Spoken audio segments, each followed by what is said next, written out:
Black Wall Street, Tulsa, Oklahoma, was an amazing place. Black people in the early 1900s with their own banks, own grocery stores, own hospitals. But Black Wall Street cannot be discussed without talking about O.W. Gurley. O.W. Gurley was born December 25, 1868, to freed slaves in Huntsville, Alabama. He grew up in Pine Bluff, Arkansas, and was self-educated. Later married Emma, his high school sweetheart, and became a teacher. He eventually took a real good job with the U.S. Postal Service. The Great Oklahoma Land Rush.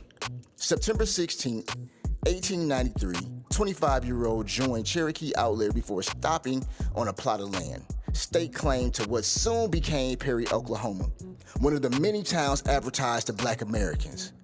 Gurley invented the area for Black families. He ran for country treasurer, made principal at the town school, and opened a successful general store he ran for a decade. How the big money was made. By the turn of the century, they heard tales of an oil well named Ida Glen No. 1 in Tulsa that was making folks rich. It was the first find in a mid-continental oil field. Gurley wanted in and sold his store and his land in Perry, Oklahoma to move 80 miles to Tulsa, Oklahoma in 1905. When he got to Tulsa, he purchased a large plot of land to start a city. Then he looked for upwardly mobile blacks, such as himself, looking for an opportunity.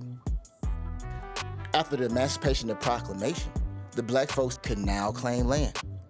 So they moved through Kansas in the 1870s and the 1880s. They soon went through Gurley's path through Oklahoma in the 1890s.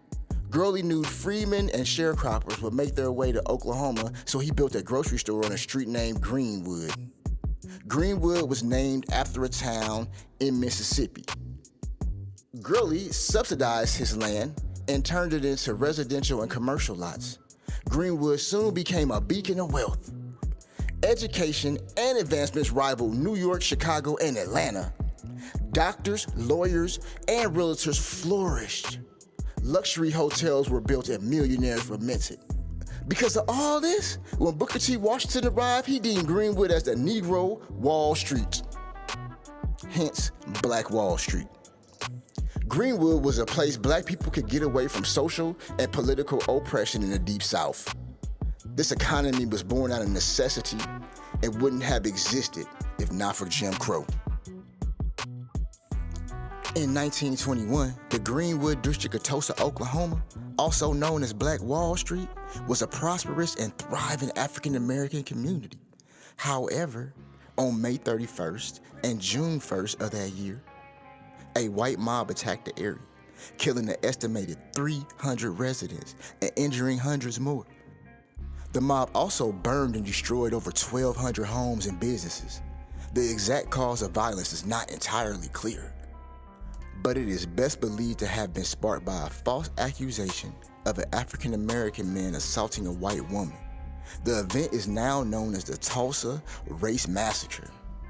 The destruction of Greenwood was devastating for the community and never fully recovered from the loss of lives and property. It was rare to find a survivor who would talk about the violence, but a few found the courage to record their stories in the 1990s. He said, "Please don't burn my house. Don't set my house on fire." Well, that was wishful thinking because everything around was burning.